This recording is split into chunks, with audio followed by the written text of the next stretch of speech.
Today, my nostalgic pick is a 1991 romantic comedy starring Michael J. Fox, Doc Hollywood.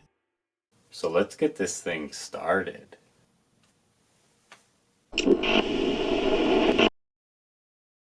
Ben Stone has just completed his medical residency and has big dreams of Beverly Hills, pretty women, and big bucks doing plastic surgery. He wastes no time and hits the road towards the big city. Everything seems to be going great for Mr. Stone. Well, until this happens.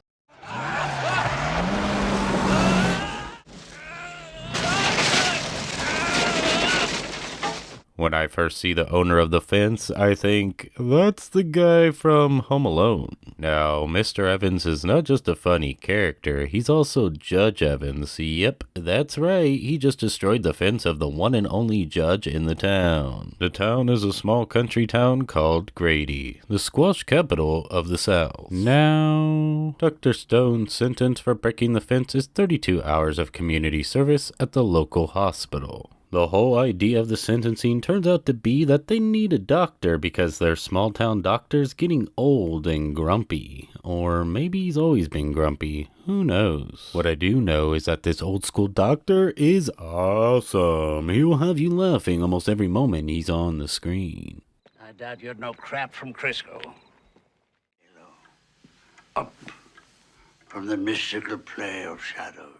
Anyways, to get him to stay, they must get Dr. Stone to fall in love with Grady and its people, so much so that he won't want to leave, which will make him want to give up his big plastic surgery dreams and become a small town doctor, making a lot less money, I might add. But even with the extremely less salary, they have some good old southern charm tricks up their sleeves, and this, well, this also helps quite a bit.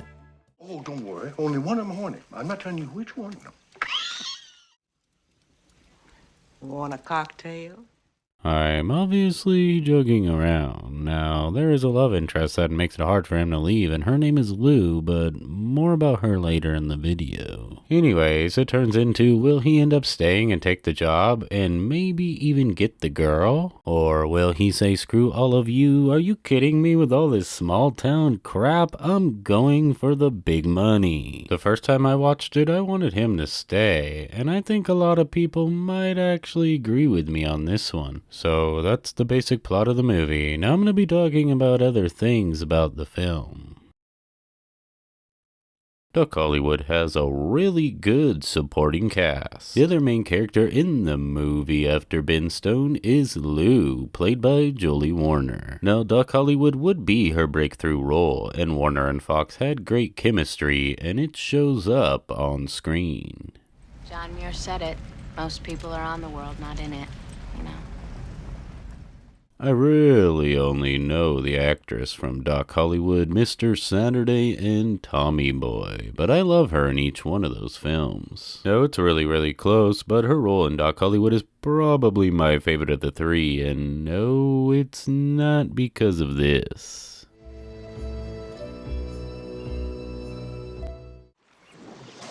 Well, at least I don't think it does. Anyways, the movie has a lot of great small characters throughout, and two of them are played by Woody Harrelson and Bridget Fonda. With you? Is that a proposition, Doctor?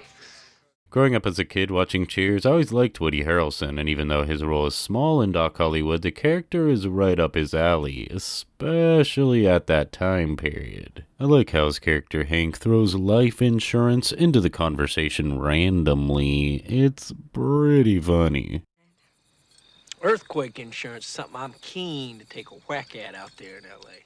And of course, Bridget Fonda is just as good and funny as Mr. Harrelson in her role as the mayor's daughter. Doc Hollywood also has Bernard Hughes as the old school small town doctor and David Ogden Stiers as the mayor. There are so many great characters in Doc Hollywood and way too many to mention. It's part of what makes this movie so great. Some of the characters with very little screen time are still very memorable. Doc Hollywood, like a lot of movies, is based on a novel. Now, I was not aware of this for the longest time after viewing the film for the first time. I obviously never noticed that it actually says it in the credits at the beginning of the movie. Probably because I was air guitaring to the intro song. Damn you, Chesney Hawks. I mean, it literally breaks into the guitar solo once it pops on the screen. Well, anyways, one day I came upon a book by Neil B. Shulman titled What Dead Again, and I noticed some similarities in the plot lines. So I did research, and sure enough I found what I would have found years ago if I wasn't up playing lead air solo during the intro, and that is that the movie is based off of the novel. Now, of course, beyond the main plot line of the book, the film has a lot of differences in the storyline. Usually people are going to either love the book and hate the film, or love the movie and hate the novel. In this situation, I personally like both. Of course, I have more history with the film. I like the dry humor of the book a lot, but I still do prefer the movie a lot more, but that's just me. So is Pixar's Cars just a giant ripoff of Doc Hollywood? Well, I think you can definitely make that case. Everything from the plot points, lessons throughout, and story arcs are practically identical. So whether you believe that it's either a ripoff of the film in a dirty way, or maybe you're a defender of the movie and believe that it's simply a homage to Doc Hollywood. No matter what side you're on, there is no denying that the people who made Cars took a lot of things from this Michael J. Fox comedy. So where do I stand on the subject? Well...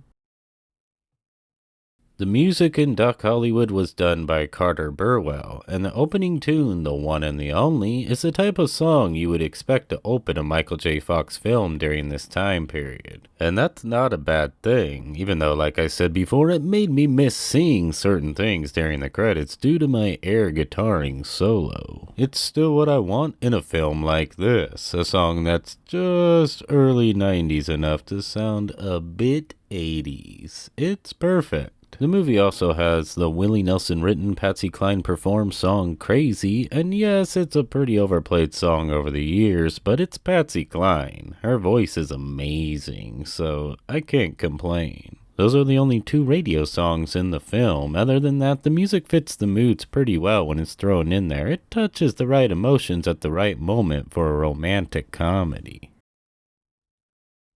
It starts as a small payment to Dr. Stone. Yep, that's right, he receives a pig for medical services. Stone then trades the pig to the mechanic for a part for his car. Then he has to get the pig back when he finds out Lou's daughter loves pigs and thinks Dr. Stone has saved it from being killed by the butcher. Yep, this pig keeps finding ways to stay alive and pop up throughout the movie. I swear every 10 minutes this pig just seems to pop up again. When I think of Doc Hollywood, I can't help but to think of this dang pig. I mean, Michael J. Fox even throws a pig joke in there for crying out loud.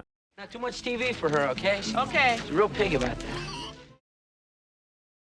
In films like this, there's always certain parts that become classic to the viewer, and I'm no different. I know it's just two little parts, but I love the Owen couple Mel reads. You see, the Owen couple can't read, so they bring their Mel to Dr. Stone to read, and one is always a letter from the wife's sister, and man is it great. I mean, even Dr. Stone starts to really get into it. Ray is a nut, I'm telling you. Well, that's it.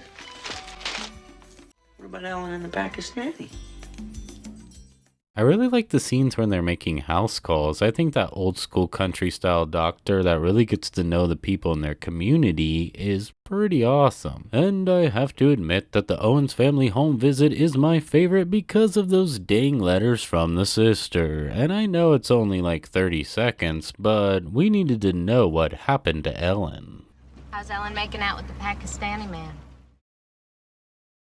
Doc Hollywood is of course a romantic comedy, and to me, Ben and Lou's love story is one of the greats in rom-com history. I know it's not looked at that highly, but I feel it should be, at least for that time period. Now their story has a very interesting start, as when they first meet, Lou comes out of the lake completely naked, and walks over to Ben Stone like it's nothing, like, hey, nice to meet ya. I'm a doctor. Yeah, I know who you are. So yeah, it would be kinda hard not to fall in love with her at first sight. It's a dream come true. I mean, he literally was dreaming about her going into the lake just seconds before. With Lou being the ambulance driver, her and Ben spend a lot of time with each other. Now, these are some of my favorite parts of the movie. House calls used to be an essential part of every doctor's practice. I mean, the only way you could really get to know your patients was to see where they live. Now, there are some kinda silly moments also, like when they run around peeing everywhere to scare the deer away so hunters can't kill them. Yeah, it's kinda odd, but I guess it's a little funny. I do have to admit that the dripping pee off the plant might have taken it a little too far. The boat scene out on the lake has to be my favorite part of the movie, between Ben and Lou for giving me that romance feels part of the film you're supposed to feel at moments. It's the lake, it's the fireworks, it's the jumping fish that all add to their magical moment together. Not bad, huh? Incredible.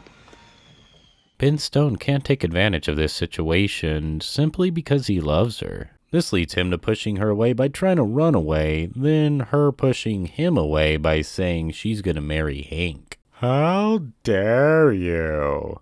His heart is crushed. This of course leads to Ben Stone leaving Grady.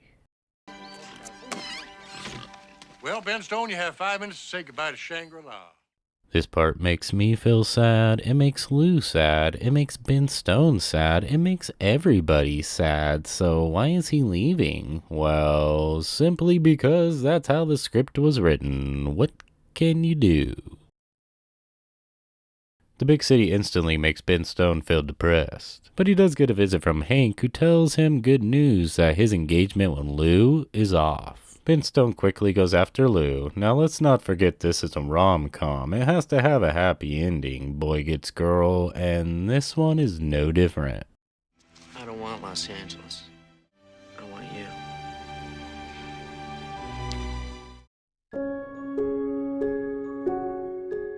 I am a pretty big fan of Michael J. Fox movies. From Secret to My Success to the Back to the Future trilogy, and even his less known films that I personally like a lot, For Love or Money, Greedy, and The Hard Way, just to name a few. I personally like old school romantic comedies, and some of my favorite films are actually rom-coms. I mean, most of the greats did at least one rom-com film in their career, and a lot of them did several of them, from Billy Crystal, Steve Martin, Bill Murray, Julia Roberts, Sandra Bullock, Tom Hanks, John Candy, Dana Carvey, and Michael Keaton, just to name a few. Now, there are just as many bad rom-coms as good ones. It all just depends on taste. I feel Michael J. Fox was great in these rom-com style films, and to me, Doc Hollywood is his best work in the genre. About tomorrow night.